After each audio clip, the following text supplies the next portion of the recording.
Hey guys, this is Danny Boy. So as you recall in the last video, I died on this fight, so I'm going to finish it off. I won't be dying again. And also handle the boss fight. Now I'm trying to position my party members in a bit of a better position than they were in my last attempt. Try to get them up on this high ground. And just keep this thing the hell away from me. Again, getting back into this corner. But I don't feel like it'll be a huge problem because I feel like she will kill the party members before she goes after me, worst comes to worst. I still don't know that if she actually closes on you, if she can do some crazy sync-kill, insta-death sort of thing. Where she just mind-bullets you to death.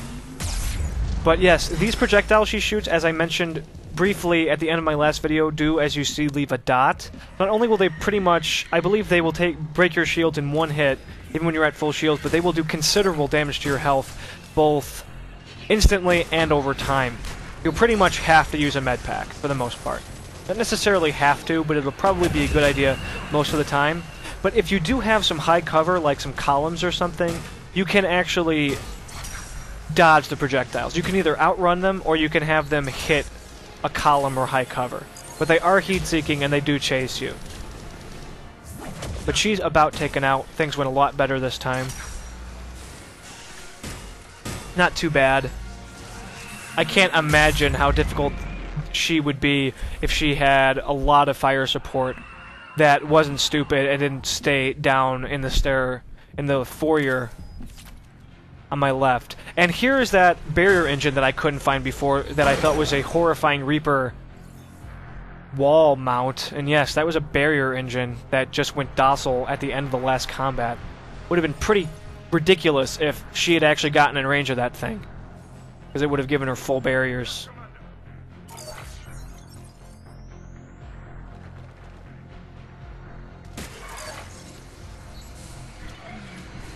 Now we're going to just polish off these cannibals. Not really a big threat or anything. I'm definitely happy to finally be facing something other than Cerberus. Getting a little tired of like 4 missions in a row being Cerberus, or 3 maybe.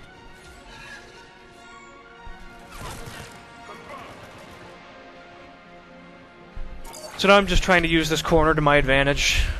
Wait for them to slowly move into my line of sight.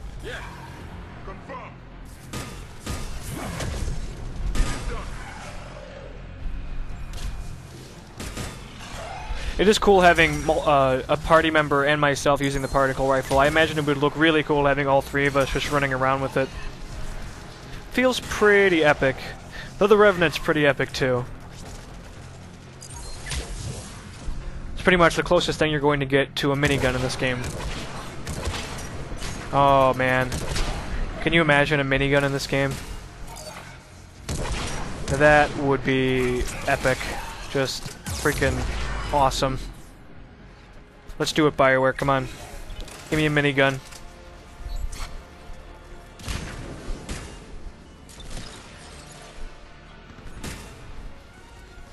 Again, I'm playing really cautious because I just don't want to have to kill that Banshee again.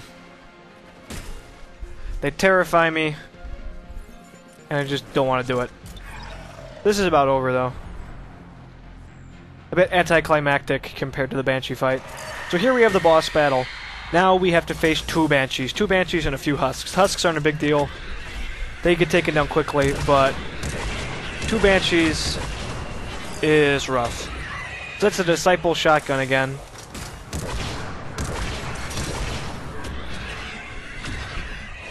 It handles pretty similarly to the Scimitar. And now I'm just trying to see how effective it is against her. And again, her barrier. And it actually does work pretty well, but she just has such a huge barrier that it's going to take at least 12 to 16 shots to actually take it down from full. And here is I make a big mistake on this fight. I wind up just attacking one, then running away, and then attacking the other. You really need to focus your fire on just one Banshee. It's also very helpful to have your party members focus fire on one Banshee, because if you don't, they'll just regenerate. One will regenerate while you attempt to kill the other. So it just really doesn't work well. So it's really best to just focus all of your efforts on one and just try to avoid the other as best you can.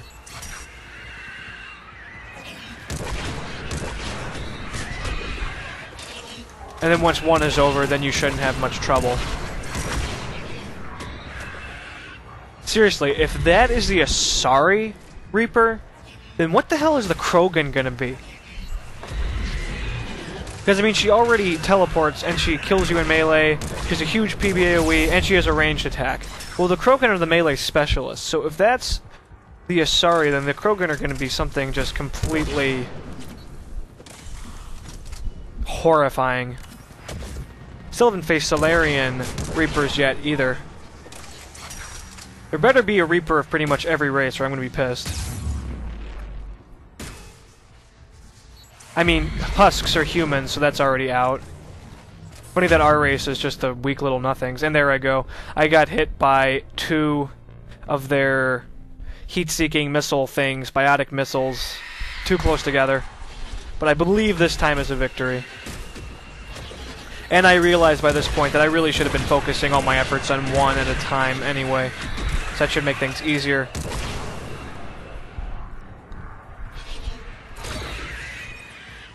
I imagine the Solarians are going to be like crazy assassins that cloak, or maybe sniper or something. Or maybe just the most irritating engineers in the entire game. That's possible. Generally what they were in Mass Effect 2. But we will see. Or there might not be Solarian Reapers, in which case I will be sad. Very, very sad. Right as I try to freaking res him, I get sniped in the back.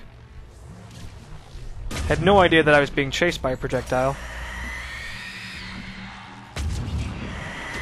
They are very kind in this fight. There are actually 2 metagel dispensers, so you have access to at least 3 to like 8. I think you get more metagel if you have research into the increase your max metagel upgrades. I'm not totally sure on that though, but you should have access to at least 6 metagel in the fight from the 2 dispensers. That helps a lot. And you need a lot of metagel for the fight just because of their damage over time effect. Though if you are smart and you do know what you're doing, and I realize this eventually, you can easily avoid their projectiles using cover and using the columns. Similarly to how you could avoid Harbinger singularities by using cover, high cover, and corners. It's pretty well the same thing. In fact, it's pretty much exactly the same thing. His things were heat-seeking missiles that did a damage over time effect, and so are theirs. So yeah, it's pretty much the exact same thing. Big difference being they teleport, just horrifyingly, and have their PBAOE, and some crazy melee, I think. Whereas Harbinger just fired his projectiles far more frequently and far faster. But that was his only real attack for the most part. Well, he actually also had a PBAOE when you got really close, now that I think about it. Okay, so, yeah, you know what, they're really, really similar. All they really have on Harbinger is mobility, so yeah, never mind. They're pretty well fight almost the exact same way now that I think about it. Interesting. Train of thought. So getting close to finally taking this one out. The Disciple definitely doesn't pack too much of a punch. At least against really heavily armored targets like Banshees. Banshees definitely are on par with Atlas mechs as far as their armor and their shield is concerned. Easily. And they're far more dangerous than Atlas mechs, I think. Just because that teleport is so unpredictable and just scary.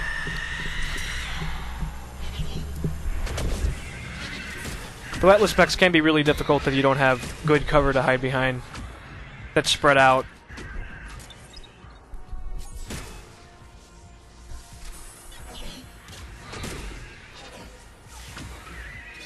This was just really cool. This whole sequence, this area, this monastery, it was all really cool. This planet, Lesuss. I was pleased. So guys, yeah, I don't know what we're going to be doing next, but I think this will be the last particle rifle commentary for a little while, and I think I'm going to switch to another sniper rifle. But we shall see.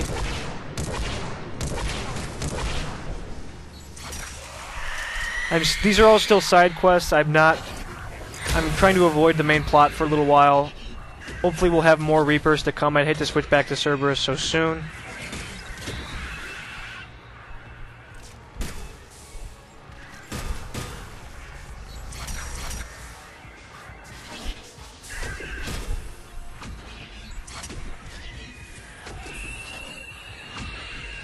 Sprinting cancels reload, by the way, if you didn't know. I never actually mentioned that.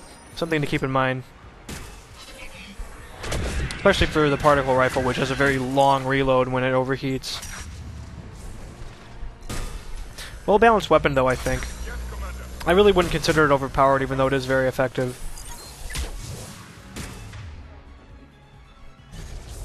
Certainly compared to the Grawl Spike Thrower. Thing is ridiculous. I would have killed this Banshee so long ago if I had that thing. There's pretty much no reason not to use it all the time. Its weight even isn't. It even weighs less than the Claymore. Not much, but it does weigh less. And it does just about as much damage. Well, that's it, guys. Thanks for watching, and have a good one.